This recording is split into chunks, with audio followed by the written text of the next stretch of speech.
أشرقت نفسي بنور من فؤاد. هذا عاو ما حكوا أفوق اسمه قد. إلهي. إله باو. والله إله تلا. سبحان الله. إلهي موي ثم لي تعمل. محاجة على ريوين كاجا محاكمة ما هو بلا ويديس. يا. إلهي كويس لا كلمة آخر. إلهي إنه فردوس إنه نجيه نوبل بشارة.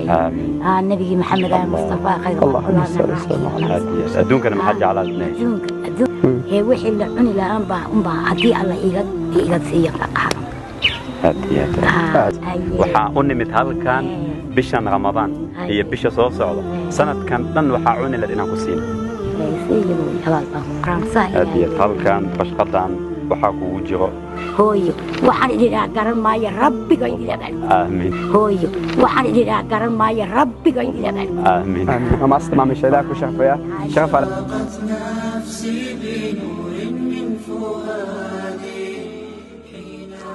laakiin sidee nolosha ku moodaan Allah هذه صبرك maxaa ka barat waxyaabo ugu natiijo ma ka heshay sabarkaas waayo labada basal ka soo dhalay هذه ما شاء الله hada الحمد لله رب العالمين إجت بجد عبدي الحمد لله الله wiilku kabacdi buu qalan yahay caloosha laga qalan yahay qalan wiilka buu carta buu ma qalan yahay marta haddana الحمد لله رب العالمين eega riyooyinkaaga waxyaabo aad rajaynaysid inuu Ilaahay ku siiyo meel fiican fariisiyo meel fiican ku nasto meel fiican oo halkan ka fiican inaad digto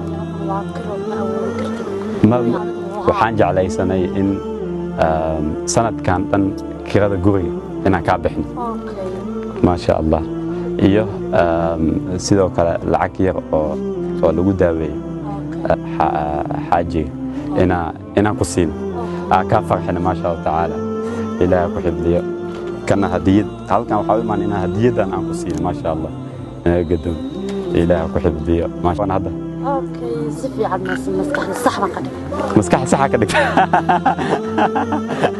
انا بصل قاعد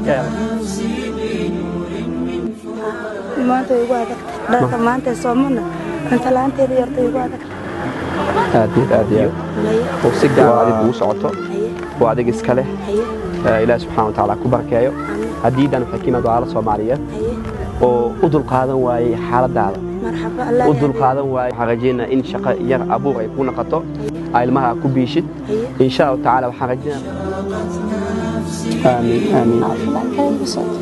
إن شاء الله سيدي ومسياري أخوني waxaan rabnaa Ilaahay subhanahu wa ta'ala kadib caafimaadkaaga ina sabab u noqon insha Allah aan ku duceeyno isla markaa wixii caafimaadkaasna yani insha Allah taala lacagta caafimaadka oo dhan isbitaalka ina ana hadda ku siino hadiyadan insha Allah taala umad Soomaali kaga timid Ilaahay ku barkeeyo oo ku faraxsanaadin ya waana markaa insha Allah نفسي بنور من فؤادي حينما رددت يا رب العباد وانتشت روحي وصار